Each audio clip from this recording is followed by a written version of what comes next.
ಕಾಮನ ಬಿಲ್ಲಿಂದ ಬಣ್ಣಗಳ ಕದಿಯೋಣ, ಮೋಡದ ಕಡಲಿಂದ ಪನ್ನೀರ ಕಡೆಯೋಣ, ಬಿಳಿ ಹೆತ್ತ ಬಣ್ಣಗಳ ಬಿಳಿ ಬಿಳಿ ಬಟ್ಟೆಗೆ ಚೆಲ್ಲೋಣ, ಓಹೋ ಕುಣಿಯಾಡೋಣ.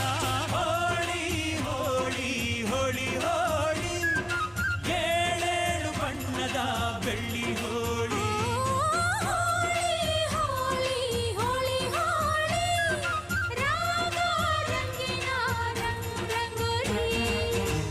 ಅರಿಶಿನ ಕುಂಕುಮವ ಒಂದು ಕ್ಷಣ ಬೆರೆಸೋಣ, ಹಸಿರಿನ ಜೊತೆಯಲ್ಲಿ ಒಂದು ಕ್ಷಣ ಇರಿಸೋಣ. ರವಿವರ್ಮನ ಕರೆ ಕ್ಷಮಿಸು ಬಣ್ಣದ ಹಬ್ಬ.